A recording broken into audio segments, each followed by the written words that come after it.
So really being aware of how chronic migraines can impact people is important, because again, we might look at somebody and say, oh, they're having a migraine, that's a headache, or it's a really bad headache, but it really can change how people interact with their friends, with their family members, with their loved ones, and at work, at school, it can really impact that. So being aware of all these effects is important, because people are having to change their normal routine and their normal lifestyle just to make certain days livable, and that's really important to kind of be aware of.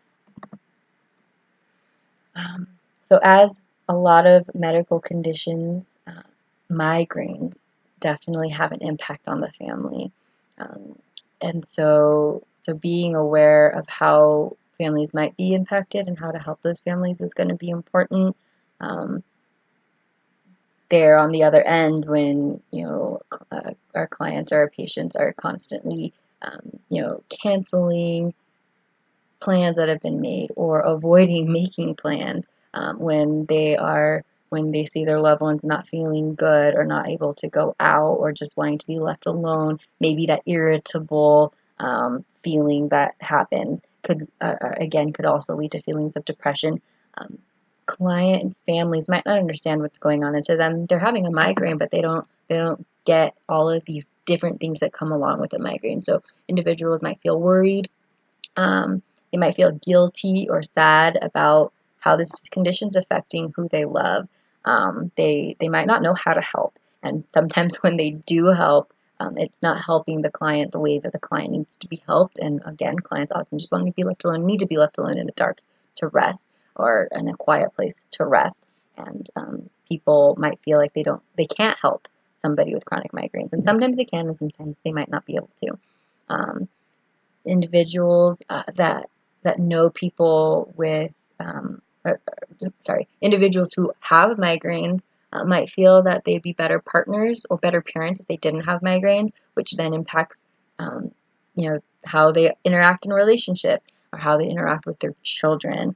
It impacts how they're feeling about themselves, their confidence levels, their self-esteem, and their lifestyle. They're needing to change their lifestyle, and the symptoms that they're experiencing feel like a burden to other people, and they're sometimes not able to take care of themselves properly because they feel like they have to take care of other people first. And so that's really important to kind of recognize. Clients might get easily annoyed or angered, and having to miss those social activities, vacations, things like that can definitely have an impact on family interactions. People might start to resent somebody with a migraine who wants to be left alone or is always complaining of different symptoms or different pains that they're having. And if the family member doesn't feel like they can help that client, then it might be hard to understand why social activities, why can't you come to this birthday party? Why don't you want to go out tonight? Why are you not, why are you just laying in bed on our vacation? Things like that could lead both parties, both the family and the client, to become annoyed and angered. Research kind of indicates that people who suffer from migraines can miss up to 7 days a month with their family. So this overall reduction of the quality time spent with family does occur with people with migraines, and that can be really frustrating, especially for kids, who mom or dad is constantly in pain, not knowing how to help their family member. Again, if appointments are missed, if social activities are missed, that can be frustrating as well, especially for kids who are not necessarily understanding either what's going on. And then, because these migraines and these symptoms can be so chronic and take up a lot of time and duration in someone's life, some people might feel like they have the responsibility to work, to go to school, to parent, to go out and live through the pain, not wanting to take care of themselves because they feel bad about not being able to take care of their family. So these symptoms, this migraine, this idea of just this headache, that could really impact the interactions between families and the way that family systems work. So again, really important to just be aware of. because it's much bigger than this headache or this nausea. This, it's if it's a chronic, it's something that is really taking a toll on the client and on the client's family.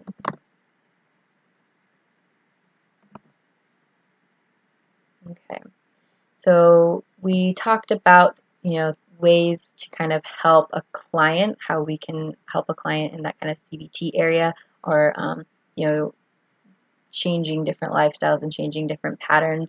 And then there are different things that can be done to help the client with their family and to help the family support the client. So education is the biggest one. Education about migraines and about the different symptoms are a great start to helping both the client understand and the family understand, members of the support system understand what's really going on. It's not just a headache, it's not just feeling pain in the neck. There's a lot more to that, and it can really incapacitate somebody. And even before I experienced these chronic migraines and have definitely experienced a majority of those symptoms, I also just thought, oh, a migraine is a headache. Why am I feeling this bad? But education is number one. Being able to identify the triggers and being very aware of the triggers of the person who experienced migraines is going to be crucial in minimizing the symptoms and the attacks. So if we know that somebody is triggered, when they don't get enough sleep or when they eat a certain type of way, or when they don't get enough water, if they're triggered by certain sounds or certain smells, we want to help minimize that, because that's our way of kind of supporting that client. And that client, if they're able to minimize their triggers, they're also able to reduce the attacks that occur and possibly spend more time with their families and loved ones.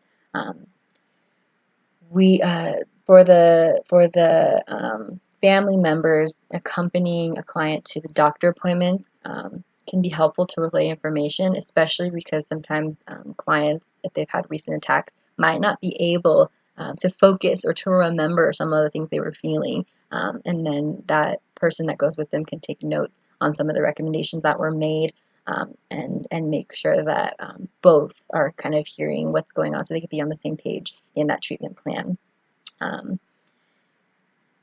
Encouraging somebody who's experiencing migraines to seek help is important, and then to be able to provide support through the treatment process, although it might be hard, so providing support will be important. A lot of times people with migraines will say, I have a migraine, I'll take Excedrin migraine, I'll be okay.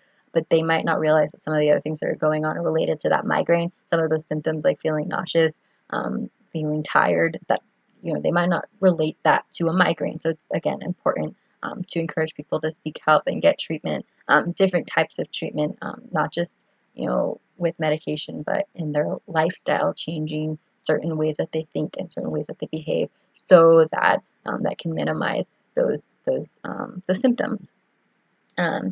Members of the support system also definitely need to maintain self-care, being able to ask others for help, being able to accept help when it's offered, setting limits and boundaries for how much or how little help you're providing to the person who is having migraines. We saw that migraine symptoms can occur all the time, and so always having to be there for somebody who's in pain or not feeling well can be really tough. So setting those limits, making sure the caregiver gets enough sleep and knows what resources are available for migraines, knows about the different treatment options, knows about the different medications and the side effects that can occur with those medications.